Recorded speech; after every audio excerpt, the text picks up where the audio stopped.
Magandang araw po sa ating lahat, lalo na kay Dr. Roger Villegas, sir. Dalangin ko po na nasa maayos po kayong kalagayan habang nakikinig sa ulat ko pong ito. Ako po si Ginang Cecil C. Blanca Flor na mag-uulat o tatalakay sa morpholohikal na variety ng wika. Para sa Phil 213 Structure Filipino Language o Struktura sa Wikang Filipino. Ang ating wika ay may iba't ibang variety. Ito ay sanhi ng pagkakaiba ng uri ng lipunan na ating ginagalawan. Geografiya, antas ng edukasyon, okupasyon, edad at kasarian, at uri ng pangkat etniko na ating kinabibilangan. Dahil sa pagkakaroon ng heterogeneous na wika, tayo ay nagkaroon ng iba't ibang variasyon nito.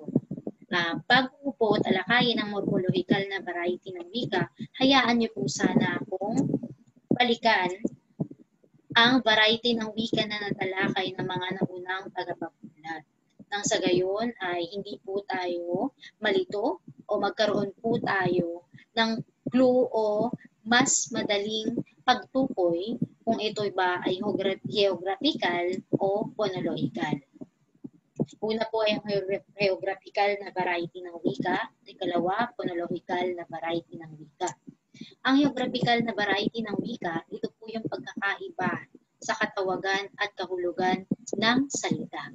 Samantalang ang phonological na variety ng wika naman po ay pagkakaiba ng tunog at bigkas ng mga salita.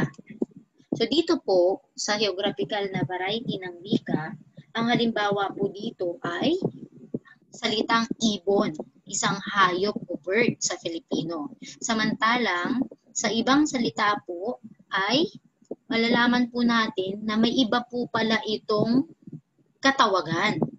Sa Sinugba, Anong, Bisaya, ang ibon po nila, ang tawag po nila ay langgam. So kapag napunta po kayo sa Bisaya, maririnig niyo po sila na lumilipad ang mga langgam. So yun po, baka magulat po kayo, lumilipad ang mga langgam. Ang tawag po kasi nila sa kanilang ibon ay langgam. So iba po ang katawagan. Dito po makikita na natin na may geographical na variety ng wika. Sapagkat alam niyo po ba na ang lokasyon, lugar o geografiya ay malaking salik para sa pagkakaiba-iba ng salita. Ayun po, yung una nating halimbawa. Meron pa po tayong isa pa pong halimbawa, ang salitang maganda. Sa Filipino po, may kagandahang taglay o kaakit-akit tingnan. Samantalang sa mga kahulugan, termino, sa iba't ibang bahagi ng ating bansa, lalo na sa Samar, ang maganda nila ay mahusay. Isa pa po ang salitang pating na may lilinya rin po natin sa geographical na variety ng wika. Pating sa Filipino ay isang uri ng karniborong isda. Samantalang ang kahulugan nito sa Iloilo ay kalapati. So ang pating nila ay kalapati.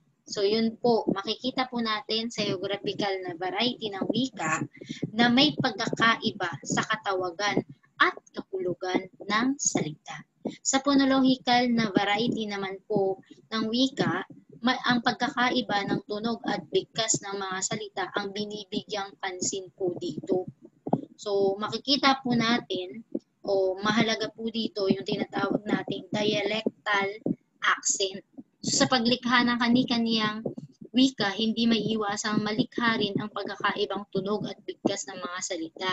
Katulad na lang po ng pagbigkas ng e at i, o at u. Maaaring maging bigkas ng isang Bisaya sa pera ay pira, pitaka, petaka, at ang bola ay bula. Mali ba ang ganitong pagbigkas? Ang sagot po ay hindi, sapagkat ang nagsasalita ay bumibigkas ayon sa kanyang dialectal accent.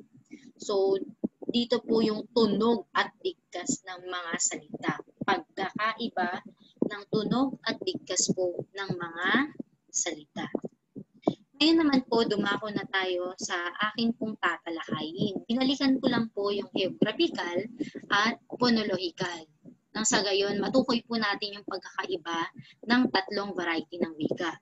Sa morphological na variety po ng wika, kapag sinabi po kasi nating morphological, iba't ibang paraan ng pagbuo ng salita.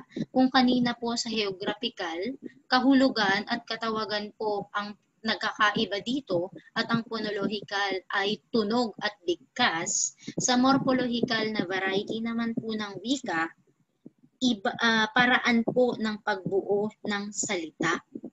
So ito po, ang pagkakaiba ay nasa anyo at spelling ng salita at hindi sa taglay po na kahulugan nito. Ang iba't ibang paraan ng pagbuo ng salita ng mga taong kabilang sa iba't ibang kultura ay nagiging salik din sa variety ng wika.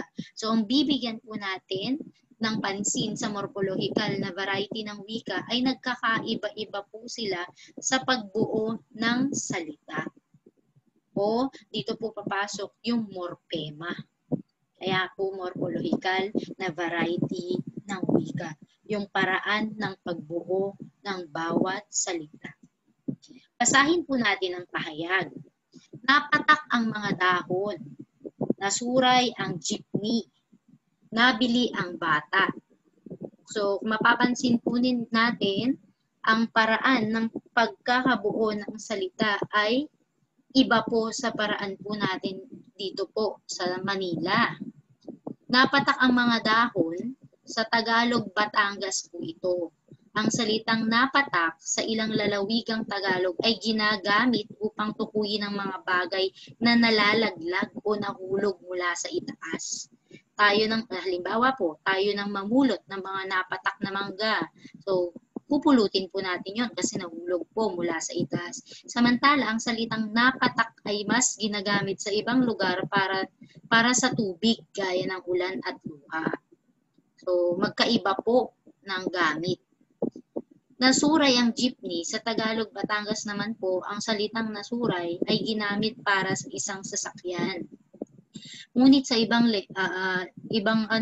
salita gaya ng Maynila, ang salitang nasuray ay ginagamit hindi sa sasakyan, kundi sa tao. Mas ginagamit ang salitang gumigewang o pagewang-gewang kapag tinutukoy ang sasakyan. So, nabili ang bata. Ganun din po. Pansinin po natin ang pagkakabuo o paraan ng pagkakabuo ng salita. Napatak, nasuray ang jeepney, nabili ang bata. So, tignan po natin. Sa ilang lalawigang Tagalog gaya ng Batangas tapos sa Maynila. Ibibigay ko po yung pagkakaiba ng dalawa. Ang pandiwa o verb o yung salitang nagpapakita ng kilos ay nakabanghay sa unlaping na. Ito na po, natalakayin na po natin yung pagbuo ng salita o paraan ng pagbuo ng salita. Sa Maynila, ang pandiwa o verb o salitang nagpapakita ng kilos ay nakabanghay sa gitlaping So dito po makikita na po natin ang pagkakaiba ng dalawa na unlapi, ito naman po sa Maynila, gitlaping So may papasok po sa morphological na variety ng wika ang usapin tungkol po sa paglalapi o yung mga panlapi po. So ito po yung mga halimbawa sa ilang lalawigang Tagalog gaya ng Batangas. Naulan, nakanta, natakbo, napatak ang ulan. Dito naman po sa Maynila, ito nga po, makikita na po natin yung umuulan, kumakanta, tumatakbo, pumapatak, yung gitlapi pong So, at tumatakbo, pumapatak. Dito pa lang po nakikita po natin yung pagkakaiba sa paraan ng pagbuo ng salita. Sa ilang lalawigang Tagalog gaya ng Batangas, unlapi po. Pinapakita po nila ang verb nila o salitang nagpapakita ng kilos na nakabanghay po sa unlapi na. Samantalang sa atin po dito sa Maynila o dito sa Metro Manila, gitlapi po na umakyat, ganun po. Pag doon po sa lalawigang Tagalog, naakyat, ganun po. Sa atin po, umakyat, ganun po. Kaya tumakbo. Sa kanila po, natakbo. Naalala niyo po ba kung napanood niyo po yung sa pelikulang General Luna? Sa General Luna po, sa eksenang natimbuwang na ang general sa dami ng taga at tama ng baril na tinamo. Ipinakita ang isang babaeng nasa bintana ng kumbento at nagsalita, "Nagalaw pa ba iyan?" So ano po kayang ibig niyang sabihin sa nagalaw mula po sa natalakay po? Sa Maynila, dito po sa atin sa Metro Manila, ang nais po nitong ipakahulugan ay gumalaw o gumagalaw pa ba siya? Buhay pa ba siya? So yun po, sa Batangas po na naiwan, nagalaw, naulan, natakbo. Ganun po sila bumuo ng salita. Nauuna po ang unlapi po nila ay na at laging nasa unahan po. Samantalang tayo po ay kadalasan ay gitlapi, nakabanghay sa gitlapi. Malinaw po sana pagtalakay po dito. Sa mortema po tayo o so morphological na variety ng wika. Meron pa po tayong mga halimbawa. Sa Tagalog, Maynila, kumain. Sa Tagalog, Batangas po, nakain. Sa Camarines Sur, makakan. Hindi ko po alam kung tama po yung pagkakabigkas ko. Sa Legazpi City, magkakan. Pare-pareho po ng kahulugan nito na kumain. Sa Aklan po, makaon. So, sila po yung manaman. Sa Tausug po, kumaon. Bale, parang nasa gitlapi rin po yung Tausug. Yung Bisaya po, mangaon. At sa Pampanga, mangan. So makikita po natin yung pagkakaiba po ng pagbuo ng salita. Ito po, meron pa pong karagdagan. Ang morphological na variety ng wika ay hindi lamang po sa paglalapi o paglalagay ng panlapi. Kasama sa mga variety ng isang wika ang spelling o baybay ng salita. So nakita po natin na masasabi po natin na may pagkakaiba o pagkakaiba sa spelling at sa pagkakaubo-ubo ng salita. Halimbawa po dito, yung American English, acknowledgement, wala pong E. Dito naman po sa British English, acknowledgement na may E. So, may pagkakaiba rin po ng spelling. Yung airplane po, ayun, may airplane, meron kaiba po ng spelling, analog, characterize, as characterize is po dito. Armor with you po dito. Fiber, tas fiber po ganun. At fulfill na double L, tapos single L po sa fulfill. So, kasama po sa morphological na variety ng wika ang pagkakaiba o yung pagkakaiba po sa spelling. So, sana po naunawaan po natin. Dahil sa iba-iba ang wikang ginagamit sa ibang lugar, nagkakaiba rin ang paraan ng pagbuo ng salita ng mga naninirahan sa mga ito. Ang pagkakaibang ito sa pagbuo ng mga salita dahil sa paglalapi ang tinatawag na morphological na variety po ng wika. So, ang keywords po natin ay pagkakaiba sa pagbuo ng mga salita. Ayun po, pagkakaiba po. Mamaya po ibibigay ko po yung pagkakaiba ng tatlo para yun po yung maitatak sa isip po natin at hindi po tayo mahirapan. Ito po, ibibigay ko na po yung pagkakaiba ng tatlo. Nangagiliw ko pong kamag-aral at guro. Geographical na variety ng wika, ito po ay nasa katawagan at kahulugan ng salita ang pagkakaiba. So, yung halimbawa po natin kanina, ibon, daga, lupa. Sa phonological naman, nasa bigkas at tunog ng salita ang pagkakaiba. Yung pera at pira, yan po. Dito sa morphological na variety naman po ng wika, na katatalakay lang po ng inyo pong lingkod, ang pagkakaiba ay nasa anyo ng spelling po ng salita at hindi sa taglay na kahulugan.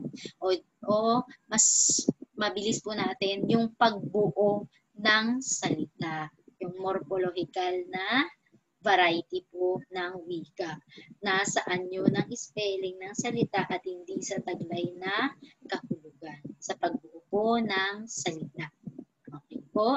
So sana po naging malinaw po ang talakayan po natin mula sa sum up po ng inyong pong lingkod. Nakipakita po natin yung pagkakaiba po na tatlong tinalakay na variety ng wika. Ang tatalakayin ko lang po sana ay morpolohikal na variety ng wika. Ngunit po mas ginusto ko na po ito nang sa gayon maipakita ko po yung pagkakaiba ng tatlo at para masangkap na rin po nang makatulong po ito sa atin. So salamat po sa inyo pong pakikinig. Nawa ay naging malinaw po ang talakayan ko sa morpolohikal na variety po ng wika. Maraming salamat po sa pakikinig at mag-iingat po tayong lahat. Cecil Blanca Flor po, signing off. Thank you po.